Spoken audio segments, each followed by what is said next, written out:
Mom, Dad, and Caitlin. I've only briefly mentioned what I'm doing in my communications class. You knew I was not too excited to take this class because some want you to give memorized speeches and presenting is not my strong suit. But this class is different, and I'm not sitting in the classroom listening to a professor and then testing on the information later. This class is more interactive. In my communications class, there are main themes and characteristics of the competent communicator that are woven in and we're supposed to apply to our lives. Our main project was to reach a goal of changing our communication. I chose to change our group skills. I'm not always a big contributor in groups. I wanted to improve my self-confidence and try to become a leader. I also wanted to expand myself and improve my relationships because it would help me in life. Now, I want to tell you some of the things it takes to communicate. The most important thing to understand about communication is that it can be learned. Communication skills are not something we are born with, but learn and develop. Once learned, you are able to perform them and know when to use them in what situations. Cognitive communication is also very important because it is the ability to see situations from your point of view and others. It allows us to make sense of all perspectives. Being able to see everyone's point of view leads to solutions. Keeping an open mind and feeling empathy is key to communication and shows committing to relationships. But communication cannot exist without interpersonal communication or self-talk because it is the root. As you know, my interpersonal communication is a weakness.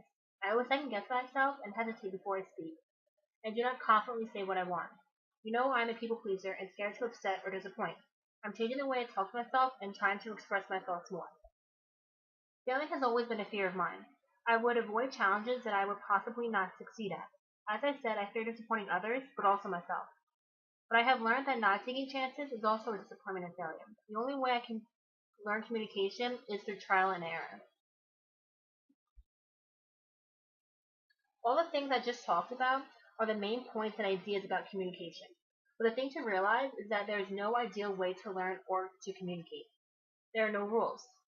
Everyone is different and has different experiences that affect us. Communication involves flexibility. Everyone knows I'm not the most outgoing or open person. It takes me a while to open up and feel comfortable around people. I think my personality comes from me being an only child. I'm not blaming you, Mom and Dad, even though I would not have minded a sibling. Growing up, I learned how to entertain myself. I've always been independent and I like doing things on my own. Working in groups is difficult for me. I work best by myself. When it comes to groups, I tend to conform and not make my own decisions. I always go with the flow and what the majority thinks. This is the way I people please. Constantly my whole life, I've been told to speak up or say something, which it makes me want to speak up even less. Since I was little, I knew I wanted to work in the medical field like you, Mom. Coming to college, I wanted to become a physical therapist, but recently, I'm thinking of speech therapy. I know it will be rewarding since I always have had a passion for helping people. For me to work in the medical field and be successful, I need to learn to overcome my fears and be able to work in groups. Mom, since you are a psychiatric nurse, you have a very stressful job.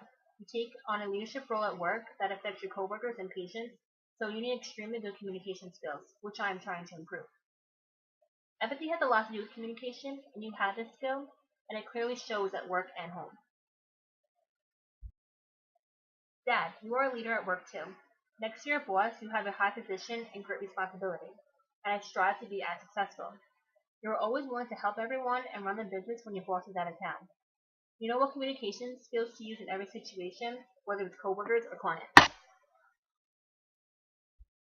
Caitlin, I know you are majoring in communications at Coastal Carolina, so everything I'm saying about communication, you probably already know.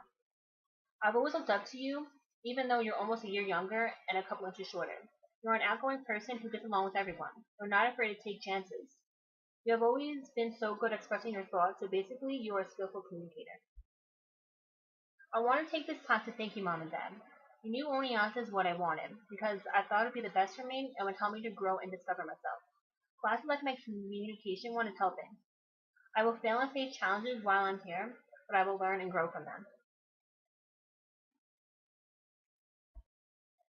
So about my actual project. I've written my progress in a journal. I've written the date that I spoke up in a group in what class. Even though my list was not as long as I intended, I'm still proud of my improvements because without this project, I wouldn't have forced myself to speak up. Writing in a journal forced me to reflect on myself and it showed that I can change if I really do apply myself. I've taken an online course through UC Berkeley, and according to a professor there, he said that we evolve through social connections. Humans are very social individuals. We are caretakers, we are forgiving, and we want to make bonds. You know that I do not connect with people on an intimate level too easily or too often. I'm more of a avoidant attachment style, but creating connections really leads to happiness. He also said that we cannot interact in society if we are in a bubble. Forming friendships is extremely important because they provide practical and emotional support. So building strong relationships with people here at college, like the one I had with you, Caitlin, will only help my happiness. Since this change project, I believe the way I handle myself around others was part of my personality that was unchangeable, but I was wrong. All communication can be learned, and I'm improving that. Since I realized this, it has helped me to open up and make friends. Even though group is not my strong suit, one of my favorite things, taking what I learned in my communication class has helped me.